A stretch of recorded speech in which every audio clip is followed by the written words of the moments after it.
is Micah is a third generation TBCer. His grandparents, five generation? Four, I see four or five. It's like an auction happening right now. Five generation. I stand corrected. Five generation TBCer. Okay. So thank you for correcting me, Art. So there's lots of generations happening here that I think is really important that we recognize, that is really exciting for me to be able to celebrate. I think we should celebrate that as a church. That I think it says something about the generational spiritual faith that is passed on from generation to generation. I think is worth recognizing. I think that's the first thing. The second thing I want to mention is that many of you probably remember Micah when he was this big, and when he was quite small and born here, basically. Born here, right? Correct? Born here? Yeah. So you've been here since day one for your life. And I think it's worth celebrating that as a church that we get to be part of Micah's spiritual narrative, that we get to be part of Micah's spiritual journey, and it's worth celebrating. And so I'm excited to have Micah share this morning. He's gonna share the sermon this morning, and as part of our home cooking series, where people who may not necessarily be called into full-time ministry here in our church, but still have gifts to use that may not always be able to be used on a Sunday morning. We want to provide opportunities for that, and so excited for Micah to be able to share this morning. Some of us may not know Micah, though, aside from the family and a few people who've watched Micah grow up. So I want to just ask Micah a few questions. Micah, first of all, you just graduated from high school. Yeah. What is your plan? What are you doing with the rest of your life? Basically, I think that's what Mom and Dad are asking too. Micah, what are you doing with the rest of your life? So I'm going to SAIT next year, this fall, for information security technology, and it's a 2-year program. Spent a lot of money on it, so I'm going to do very well. And after that, I'm hoping that I can work and maybe do some travel. And earn back some of that cash that you just spent on school. Yeah, exactly. It's got a little bit of skin in the game now. Micah, obviously, as we've alluded to, you've been attending Thornhill Baptist Church since day one of your life. I'm curious, what has been the biggest impact that Thornhill Baptist Church, as a church, what has been the biggest impact that we have had in your life over the last 18 plus years? I would say my social life. The youth group has been a major part of my life for ever since I've been in it, as well as Sunday school, and it's been awesome to be able to grow up with the same group of kids all through my life, as well as knowing that I have an awesome church community that I can, even if I don't know everyone, kind of fall back on. And I just think that that's been kind of an amazing part of what TBC's done for me. Yeah. Cool. Awesome. Thanks for sharing that, Micah. Now, most of you are probably aware of this as well, but Micah has been interning here at the church over the course of the summer. This is going to be a little self-promoting in some ways, but Micah, what would you say to someone who's considering applying to be an intern at Thornhill Baptist Church in the future? What would be your suggestions to them? No, Don't do it. The boss is miserable. It's terrible. Working conditions are like factories. No, it's awesome. The staff team's always Oh, that was the wrap. Thanks, Micah. It's a great time. It's a great place to work. I feel like this was my first real job where I was actually getting a paycheck often. And it was a great first one to have because the amount of support that I get from Ryan and Maria and Tina, it just is amazing. This check's in the mail.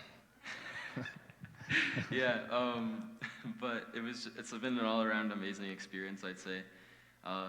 Even when I've had times where I've struggled with a task I was given, they're always there to be like, it's all right, we'll take a step back and figure out what went wrong and then work our way through it.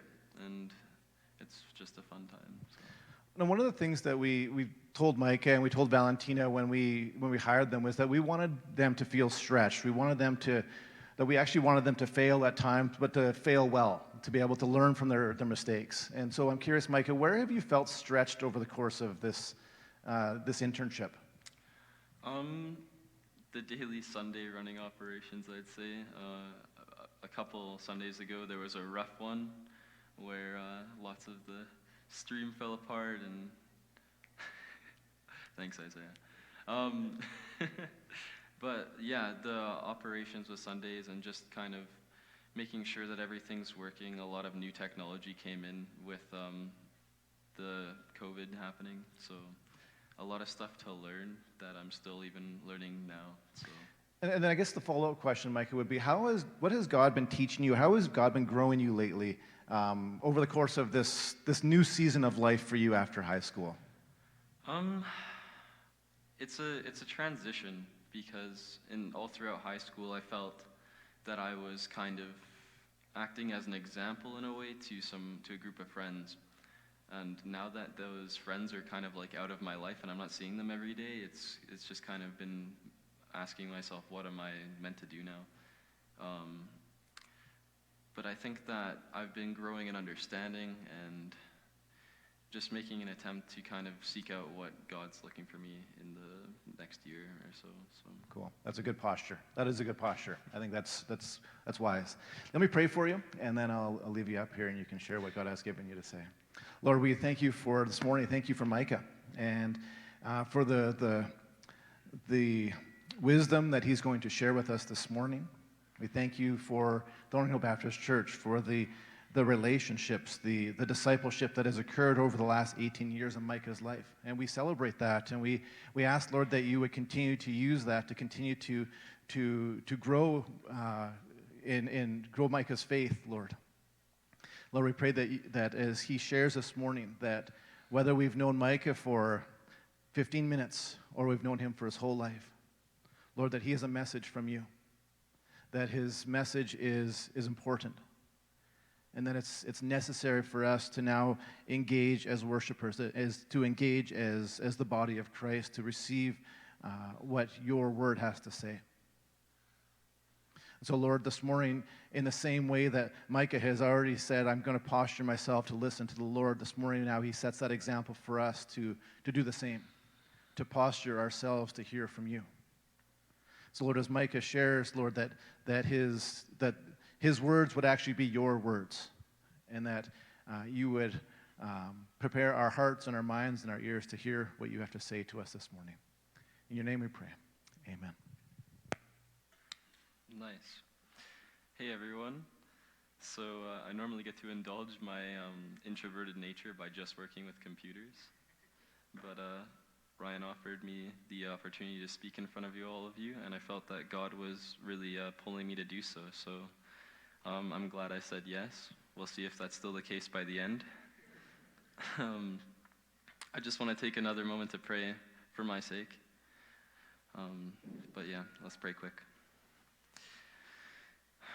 Heavenly Father, we come to you today, searching, eagerly hearing what you want to say.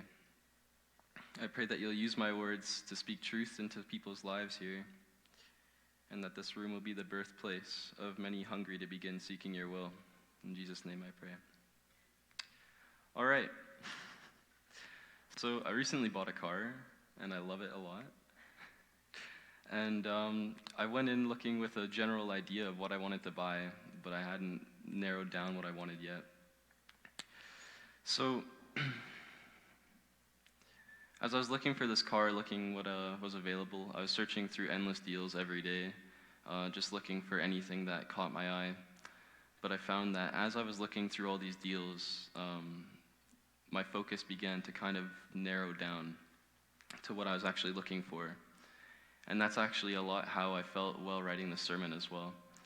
I started off with just a general idea, but as I went writing it, I felt that God was revealing to me more of what he wanted me to speak on. So finding what I wanted to talk about this sermon was actually a lot like buying that new car.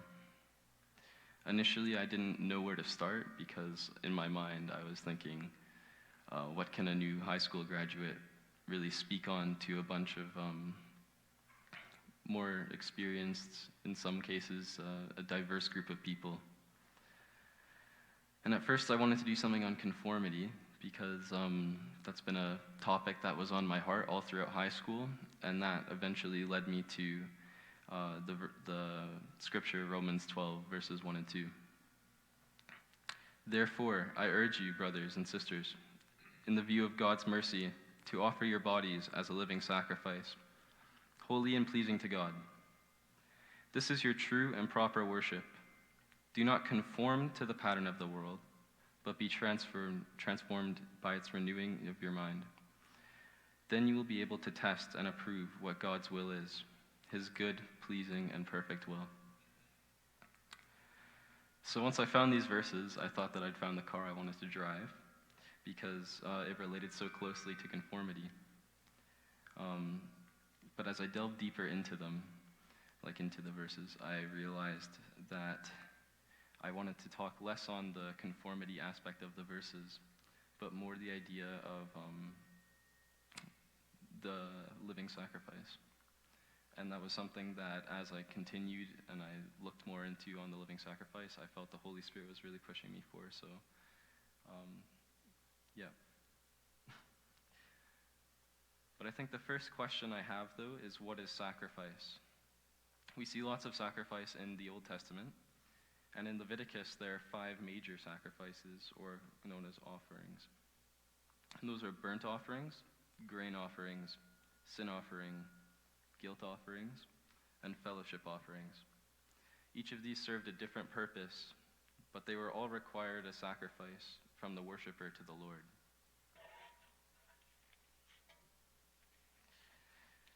Because Paul is writing to the Romans in 57 AD in Romans 12. Culturally, they would have had a much better understanding of what sacrifice was than we do today. Paul, though, is trying to communicate that the language might be the same, but that the intent of the sacrifice of the follower of Jesus is much different than those of a Roman pagan. Roman pagans frequently sacrificed prize cattle, goats, or sheep.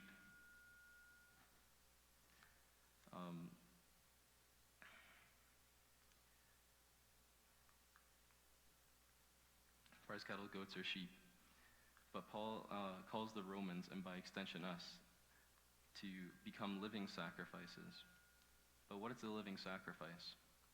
And especially now in the 21st century, what does that mean for us?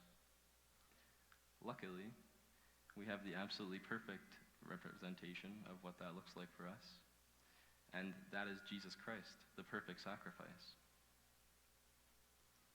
In the Old Testament, we see lots of sacrifices, of animals especially. However, when God sent Jesus, he was saying, no more sheep, no more goats, no more cattle, I want you. Jesus became the sacrifice that started a new covenant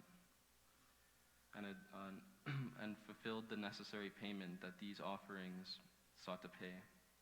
This grand new deal is that we no longer have to offer the blood of a sacrificed animal or the grain that we have worked hard to harvest to pay for our sins. But instead, we offer ourselves. And not just offer ourselves on a Sunday or in times of worship, but in every day of every moment, whenever we can, always actively seeking for God's will.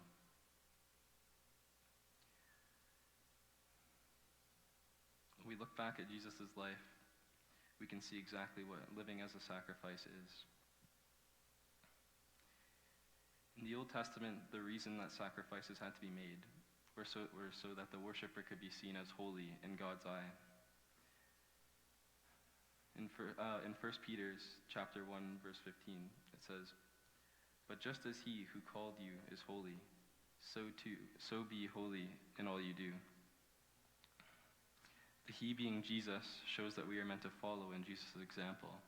To become a living sacrifice, we must also strive to live in a holy and pleasing way to God.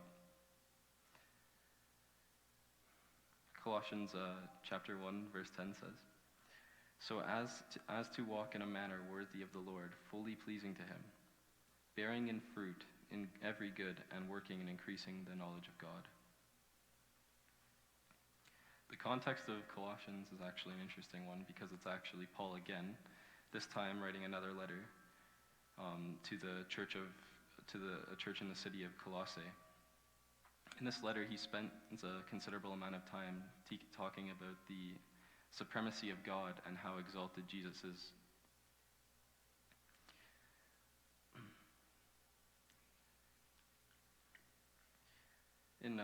Through Colossians chapter 1, verses 15 to 18, we can see the message of Jesus' supremacy clearly. The Son is the image of the invisible God, the firstborn over all creation. For in him all things were created.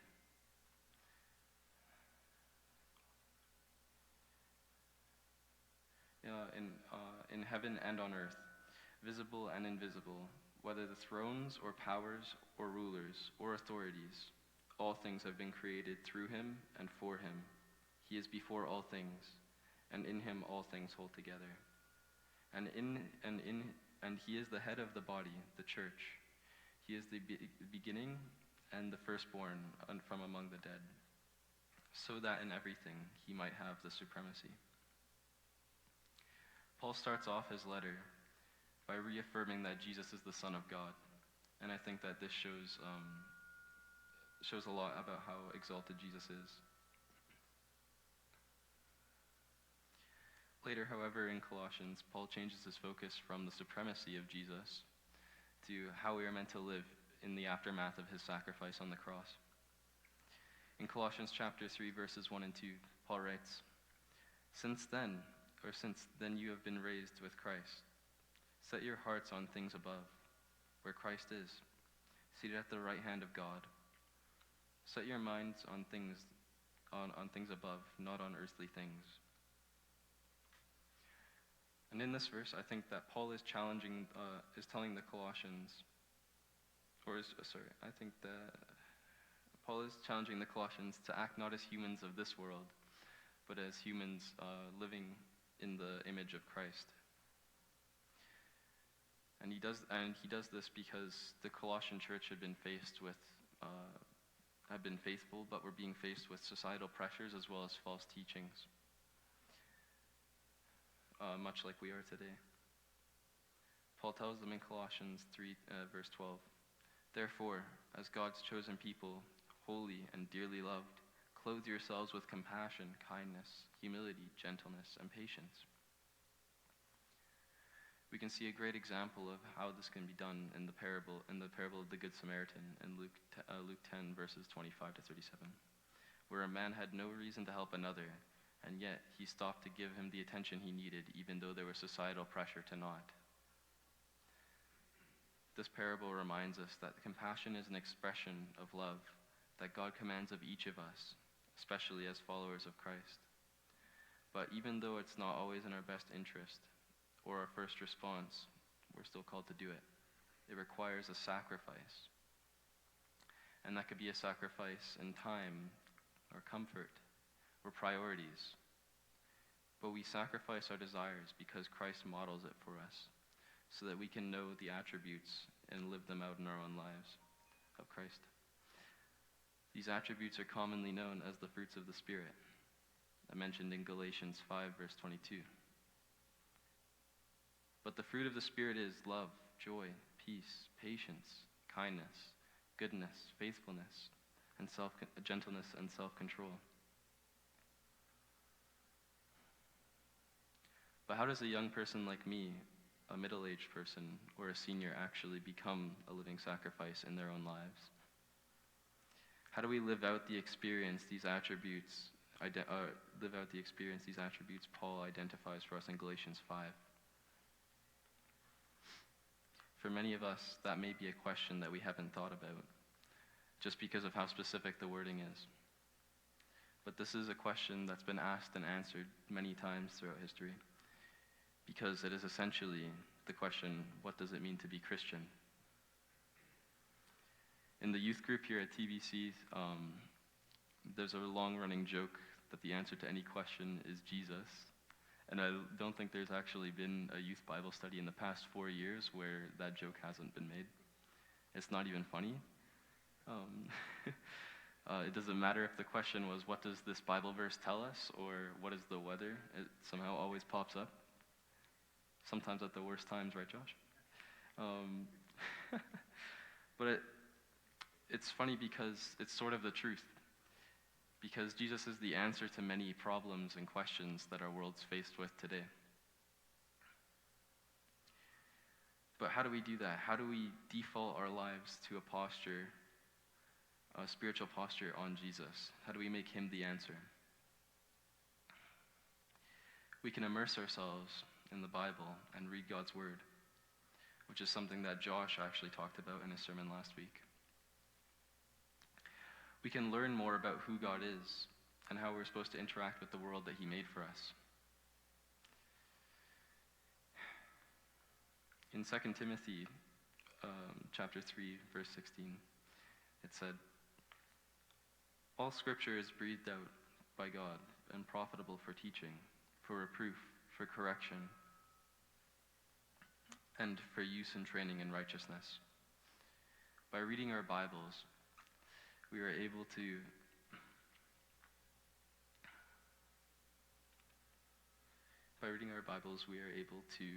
take in God's word and use it to further our knowledge of God and understanding, as well as aiding in other Christians other Christians when they need guidance. When we are more knowledgeable about the Bible and spend more time analyzing the content within,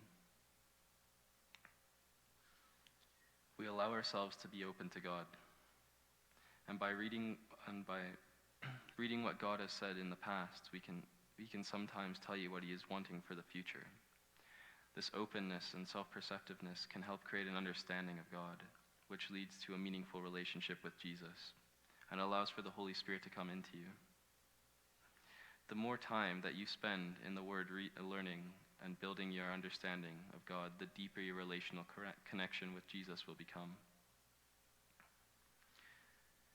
Jesus says in John 15, verse 5, "And if we know that he hears us, whatever we ask, we know that we have what we asked of him."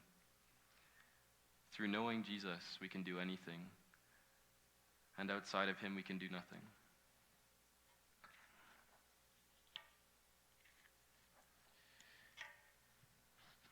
So as we consider the fruit that Paul and Jesus call us to live out, we know that it starts internally, but that eventually has to come out externally through the way that we live our lives and how we interact with others in the world around us.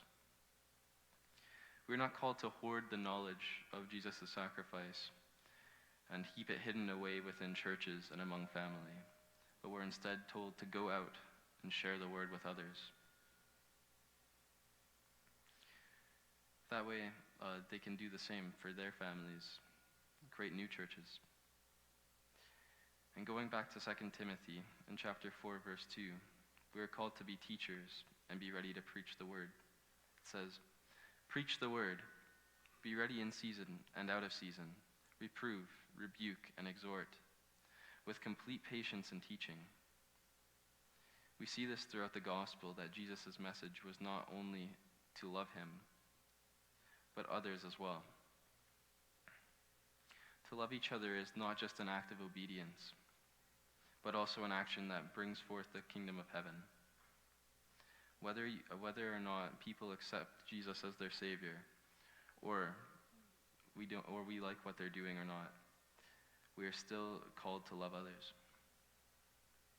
John 13:34, verse 35 says, "A new commandment I give to you, that you love one another, just as I have loved you. You are also to love one another. By this, all the people will know that you are my disciples, if you have love for one another." By loving one another,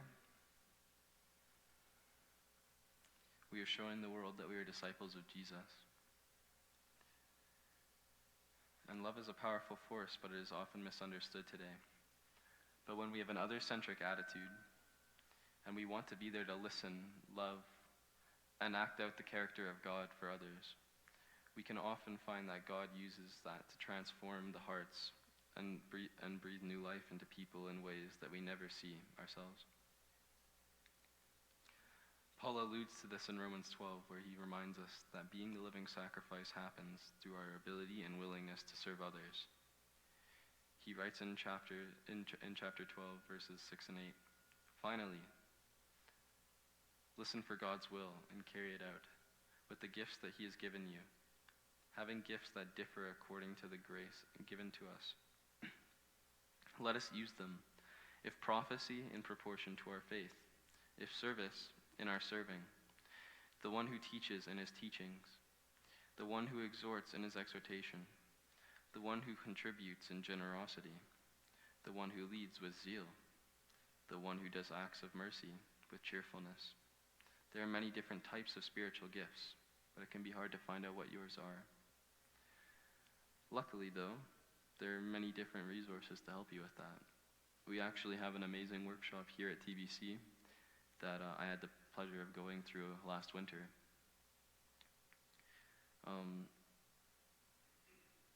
For me personally, it actually came at the perfect time because I was going through a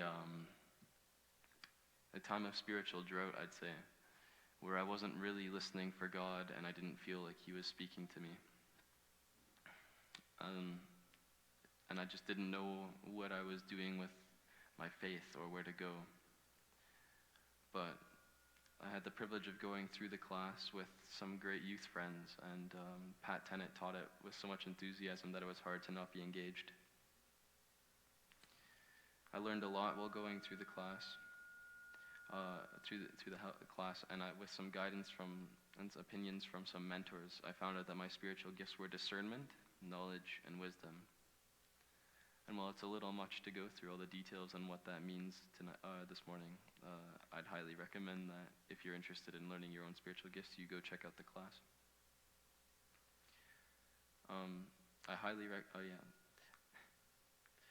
What I discovered, though, was interesting, is that even once I'd found out what my spiritual gifts were, I wasn't finished. Because we're called to not just take those spiritual gifts and keep them to ourselves, but to go and use them to further God's kingdom and bring more people to Jesus.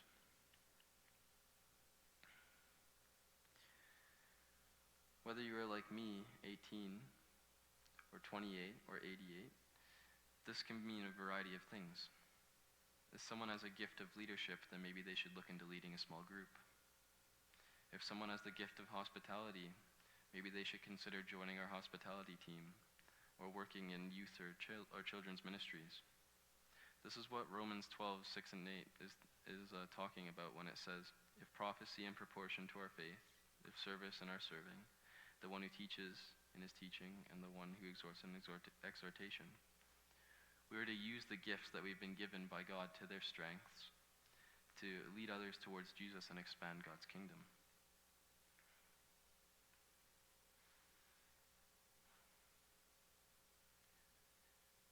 Jesus says in John 3:16, "For God so loved the world that he gave his only Son, that whoever believes in him should not perish but have eternal life." And because Jesus was the final perfect sacrifice, we can experience new life in him. And as we live that new life, we choose to become a living sacrifice that lives for him and his kingdom. We do this through spending time in his word, as well as praying and listening for his replies, abiding in his spirit.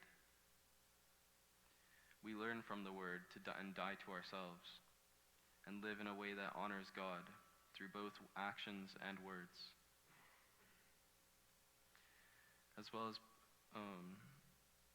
then we take the fruit of this new life: love, joy, peace, patience, kindness, gentleness, and self-control. And we go out among the people of the world to spread the message of God's love for them.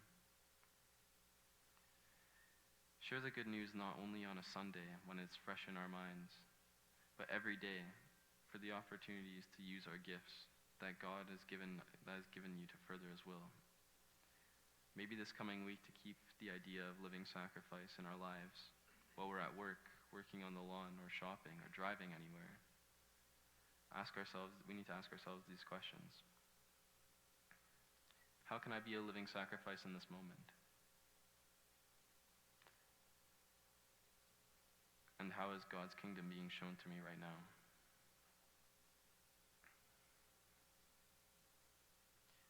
At the beginning of the sermon, I talked about my car. And we all came today in different vehicles, some of us in vans or sedans, or maybe even on a unicycle. But a vehicle is an individual preference. And just like we are unique in the mode of transportation that we choose for ourselves, we are also unique in how our faith is expressed and carried out.